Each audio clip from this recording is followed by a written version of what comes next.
Hello friends, हमने first lecture में देखा था इटियोलॉजी एंड सेल इंजरी और सेकंड लेक्चर में देखा था हमने सेलुलर एडेप्टेशन। उसमें atrophy, hypertrophy, hyperplasia, metaplasia, dysplasia all are सब मैंने एक्सप्लेन किया था 2 लेक्चर में। और फर्स्ट आप देखिए तब आपको अंडरस्टैंड होंगे आगे के टॉपिक। तो आज के लेक्चर में हम degeneration means morphology of cell injury देखने वाले हैं। तो मैं आपको पहले गाइडलाइन बताती हूँ तो कैसे हम डिजेनरेशन पढ़ने वाले हैं।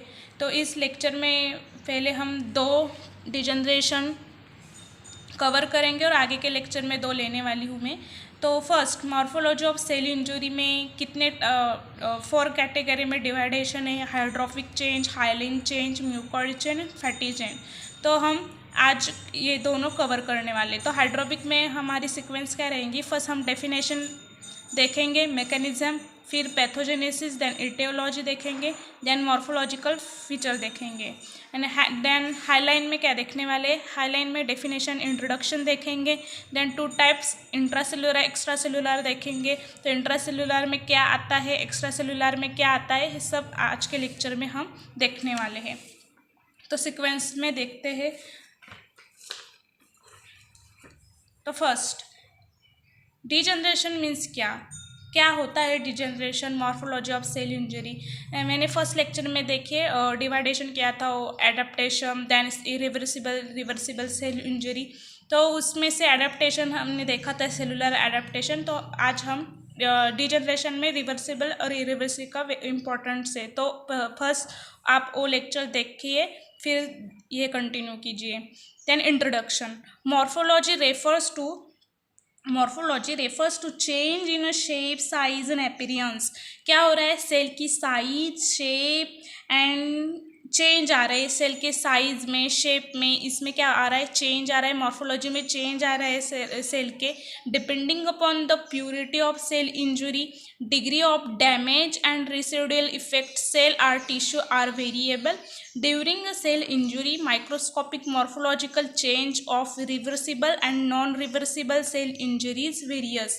क्या मैंने फर्स्ट लेक्चर में कहा था कि रिवर्सिबल इरिवर्सिबल चेंज आते हैं उस डिजनरेशन में?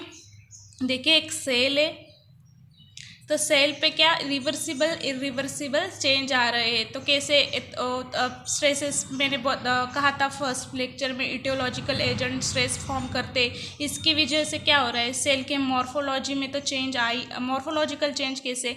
देखिए, सेल के शेप में चेंज आ रहा है, साइज शेप चेंज हो रहा है। नंबर मीन्स इधर 2 सेल होगी तो इधर एक ही सेल और उसमें भी नंबर और साइज में चेंज आ रहा है। किसकी वजह से? इटोलॉजिकल एजेंट की वजह से। उसे ही कहते हैं हम degeneration. Degeneration defined as a pathological change occur in the cell.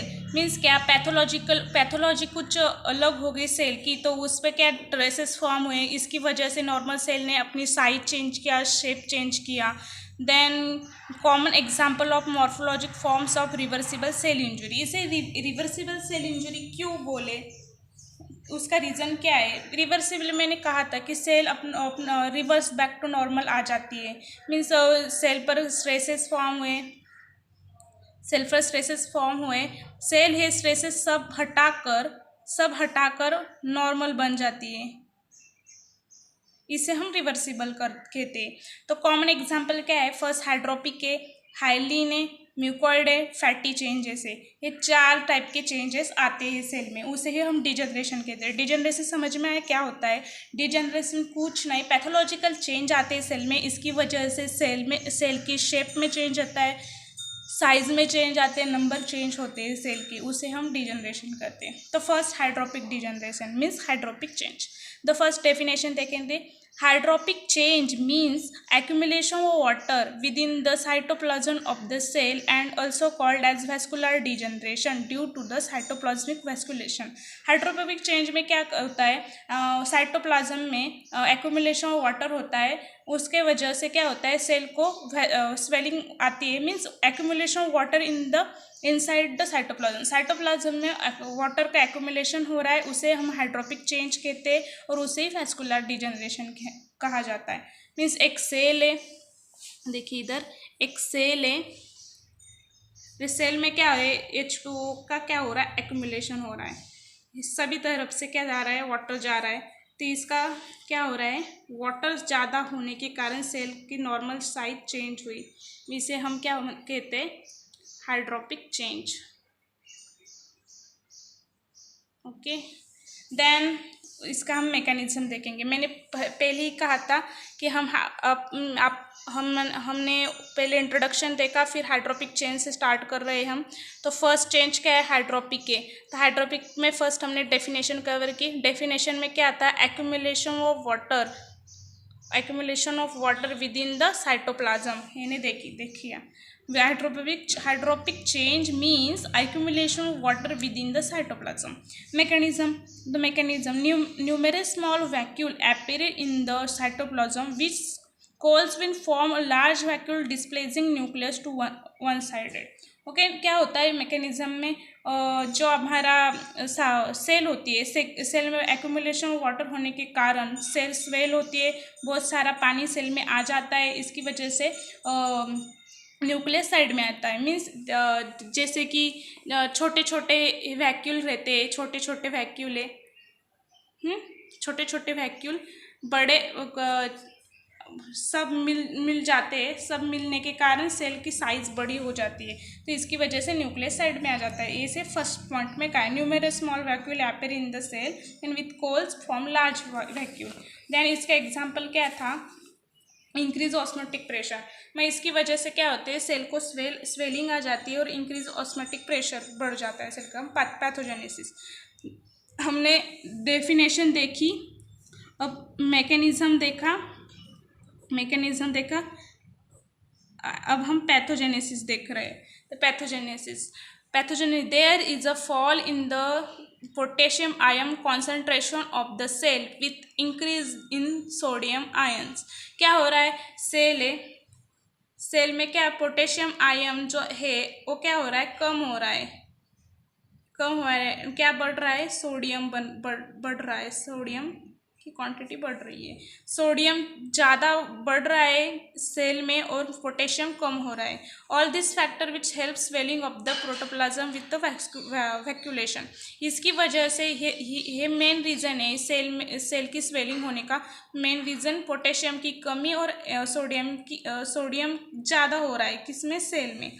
Means cell इसमें पोटेशियम कम है और सोडियम ज़्यादा, देखिए सोडियम ज़्यादा हो जाएगा इधर, तो पोटेशियम कम हो जाएगा। पोटेशियम डिफिशियंसी, पोटेशियम की कमी होने के कारण हाइड्रोपिक डिजनरेशन हमें दिखाई देता है। Sodium increase in a cell, rapid flow water into the cell, maintain isoosmotic condition and cellular swelling occur.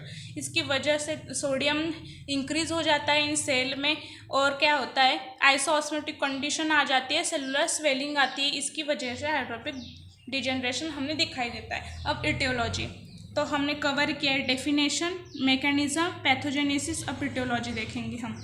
Etiology, this is the commonest and earliest form of injury from almost all causes. वे जो hydropic degeneration है बहुत common है, commonly देखा जाता है। Various aetiologic agent जो cause करते हैं हाइड्रोपिक डिजनरेशन क्या है, chemicals, bacterial toxins, poisons, burns, high fevers, ये सब क्या करते हैं, इटोलॉजिकल कॉज करते हैं। Then morphological features, affected organ such as kidney, liver, pancreas, heart, muscles and enlarge and heavy due to swelling. और किस को अफेक्ट करते हैं, फर्स्ट किडनी को अफेक्ट होता है, लिवर को होता है, पैनक्रियाज, हार्ट मसल इनलार्ज होते हैं। किस हाइड्रोपिक डिजनरेशन में ये ऑर्गन अफेक्टेड होते हैं। मोस्ट कॉमनली किडनी में देखा जाता है हमें। तो समझ में आया सब हमारा हाइड्रोपिक चेंज। तो मैंने अभी सब हाइड्रोपिक चेंज एक्सप्लेन किया। फर्स्ट हमने डेफिनेशन देखी, डेफिनेशन में देखा एक्यूमुलेशन ऑफ वाटर होता है, water in the cell, water होता है सेल में। मैकेनिज्म देखा, मैकेनिज्म में क्या देखा हमने, छोटे छोटे जो वैक्यूल रहते हैं वो बड़ा वैक्यूल बनाते हैं और क्या होता है, एक्यूमुलेशन ऑफ वाटर होता है सेल में और उसकी वजह से स्वेलिंग होती है। देन हमने पैथोजेनेसिस देखा, सोडियम एंड पोटेशियम कि सोडियम पोटेशियम के चेंज होने के कारण क्या होता है, पैथोजेनेसिस चेंज होती है। मीन्स सेल में सोडियम बढ़ रहा है और क्या है, पोटेशियम कम हो रहा है, इसकी वजह से पैथोजेनेसिस क्रिएट होती है। इटियोलॉजी में देखा हमने केमिकल्स फैक्टर और केमिकल्स, बर्न्स, फीवर्स, इसके बैक्टीरियल टॉक्सिन, इनकी वजह से इटोलॉजिकल कॉज, इस इटोलॉजिक एजेंट की वजह से हाइड्रोपिक चेंज आ रहा है। मॉर्फोलॉजी में देखा हमने किडनी, लीवर और हार्ट मसल्स, इनको अफेक्ट कर रहे हैं हाइड्रोपिक डिजनरेशन। तो ये सब हमने हाइड्रोपिक में देखा। तो हम सेकंड देख रहे हैं हाईलाइन चेंजेस। हाईलाइन चेंजेस क्या होते हैं? तो फर्स्ट द वर्ड हाईलाइन और hyaline means glassy like appearance दिखाई देता है हमें सेल में, और means glassy like appearance. It is defined retrogressive change in the cell in which the cytoplasm become homogeneous giving glassy appearance. हमें इसमें retrogressive change दिखाई देते हैं, और साइटोप्लाज्म जो होता है हमारे सेल का, वो कैसे दिखाई देता है? सेम एज ग्लासी अपीयरेंस, मुझे ग्लासी लाइक चमकता हुआ अपीयरेंस हमें दिखाई देता है। Hyalinization is a kind of coagulation of the cell protein indicating the severe cell damage. तो कुछ नहीं, तो एक हाइलाइन चेंज में क्या होता है, ग्लासी प्रोटीन्स रहता है जो सेल में रहता है, तो उसको ही हम हाइलाइन चेंजेस कहते हैं। मीन्स वहाँ हमने देखा हाइड्रोपिक में वाटर एक्युमुलेशन हो रहा था, तो इसमें कुछ नहीं, ग्लासी प्रोटीन्स बढ़ता है, इसकी वजह से हाइलाइन चेंज डिजनरेशन दिखाई देते हैं। तो 2 टाइप के होते हैं, वो भी cellular means intracellular hyalinization, connective tissue उसे कहते हैं एक्स्ट्रा सेलुलर हाइलाइनाइजेशन। तो first intracellular hyaline means mainly seen epithelial cell, किधर देखा जाता है? मेनली एपिथेलियल सेल में देखा जाता है। ये किधर? एपिथेलियल में दिखाई जाता है। तो फ्यू एग्जाम्पल है hyaline. First is hyaline droplet in the proximal tubular epithelial cell due to excessive reabsorption of plasma protein in a proteinuria। Hyaline droplet में क्या होता है? फर्स्ट हम क्या देख रहे हैं? Hyaline degeneration. उसमें क्या हो रहा है? ग्लासी प्रोटीन्स एक्यूमुलेशन होने के कारण हाइलाइन डिजनरेशन क्रिएट हो रहा है। उसमें हमने 2 टाइप देखे, फर्स्ट इज सेलुलर है, connective tissue means intracellular, extra cellular. Intracellular में हम फर्स्ट एग्जांपल देख रहे हैं हाइलाइन ड्रॉपलेट। हाइलाइन ड्रॉपलेट में क्या हो रहा है? Protein proximal tubular epithelial cell में प्रोटीन का रीअब्जॉर्प्शन हो रहा है, इसकी वजह से प्रोटीनूरिया कॉज हो रहा है। Then hyaline degeneration. Hyaline degeneration हमें रेक्टस एब्डोमिनस मसल में दिखाई देता है, उसको ही हम सेंकर डिजनरेशन कहते हैं, ऑक्यूरिंग इन टाइफाइड फीवर, और टाइफाइड फीवर में ऑक्यूर होता है। Then Mallory hyaline represent aggregate intermediate filament in the hepatite in alcoholic liver cell injury। Mallory hyaline हमें अल्कोहलिक लिवर में देखा जाता है। Then hyaline inclusion, hyaline inclusion nuclear cytoplasmic hyaline inclusion some viral infection के कारण हमें Highline inclusion देखा जाता है। तो रेजल बॉडीज क्या रहते हैं? Representing excessive immunoglobulin in the rough endoplasmic reticulum में इम्यूनोग्लोबिन्स हमें ज़्यादा दिखाई देते हैं, उसे हम रेजल बॉडीज कहते हैं। देन हम देखते हैं extra cellular hyalinization. Extra cellular hyaline means में कॉमनली है, हमें किधर देखते हैं? Connective tissue. वह हमने इंट्रासेलुलर में जो हाइलाइन देख रहे थे वो हमें एपिथेलियल में दिखाई दे रहा था, एक्स्ट्रा सेलुलर हमें कनेक्टिव टिश्यू में दिखाई दे रहा है। तो इसका क्या है एग्जाम्पल? हाइलाइन डिजनरेशन कहाँ देखा जाता है? Leiomyomas of uterus. कहाँ होता है लियोमोयास? क्या है? नॉन कनेक्टिव ग्रोथ ऑफ, मुझे मीन्स ट्यूबर की ग्रोथ होती है किसमें? यूटेरस में, उसे हम कहते हैं leiomyomas of uterus. Hyaline old scar fibrocollagenous tissue, old scar form होता है, फाइब्रस और कोलेजन का एक्यूमुलेशन होता है, उसे हम हाइलाइन स्कार्फ फाइब्रोकोलेजिनेट कहते हैं। देन हाइलाइन अर्थ्रोस्क्लेरोसिस, हाइलाइन के वजह से अर्थ्रोस्क्लेरोसिस फॉर्म होता है, उसके रीनल वेसल हाइपरटेंशन आता है, डायबिटिक मेलेटस में भी दिखा देता है। Corpora amylacea is rounded connective hyaline होता है। इससे क्या होता है? हाइलाइन मासेस हमें फाउंड, मतलब कॉर्पोरा अमाइलेसिया में हमें क्या दिखता है? Small hyaline masses found in prostate gland, liver, lung, sorry lungs, nervous system, prostate gland में हमें कॉर्पोरल अमाइलेसिया दिखाई देता है। मीन्स क्या, स्मॉल हाइलाइन मासेस फाउंड होते हैं कॉर्पोरल अमाइलेसिया में। तो मैं सबको आपको रिव्यू कर देती हूँ एक बार सब। देखिए, हमने आज के लेक्चर में 2 ही डिजेनरेशन कवर किए, आगे के लेक्चर में हमें 2 करने वाले हैं। तो फर्स्ट इज मॉर्फोलॉजी। डिजेनरेशन क्या होता है, सेल साइज शेप में क्या होता है, पैथोलॉजी मॉर्फोलॉजिकल चेंज आते हैं, हमें उसे हम डिजेनरेशन कहते हैं। तो अब फर्स्ट हमने देखा हाइड्रोबिक चेंज। हाइड्रोबिक चेंज में क्या देखा हमने, एक्यूमुलेशन वाटर, उसकी डेफिनेशन दिखी, मैकेनिज्म देखा, मैकेनिज्म में देखा कि छोटे छोटे वैक्यूल बड़ा वैक्यूल बन रहा है। पैथोजेनेस में देखा कि सोडियम की क्वांटिटी सेल में इंक्रीज हो रही है, पोटेशियम डिक्रीज हो रहा है। इटियोलॉजी में देखा कि कौन से पॉजिटिव एजेंट्स है जो कॉज कर रहे हैं, जो जैसे कि chemical agents, bacteria, viral. Morphological feature में देखा कि कौन से ऑर्गन को अफेक्ट कर रहे हो। देन हाइलाइन चेंज में देखा, hyaline is glassy like proteins जो एक्यूमुलेट हो रहे हैं, तो उसमें डेफिनेशन में देखा क्या रहता है हाइलाइन। 2 टाइप्स में देखा, इंट्रासेलुलर, एक्स्ट्रासेलुलर। इंट्रासेलुलर में देखा हमने हाइलाइन ड्रॉपलेट। हाइलाइन ड्रॉपलेट में क्या देखा कि हाइलाइन ड्रॉपलेट कैसे फॉर्म होता है, प्रोटीन यूरिया कॉज होता है एक्यूमुलेशन ऑफ प्रोटीन की वजह से। देन हमने मेलुलरी हाइलाइन देखा। देन हाइलाइन डिजनरेशन देखा जो रेक्टस एब्डोमिनस में था।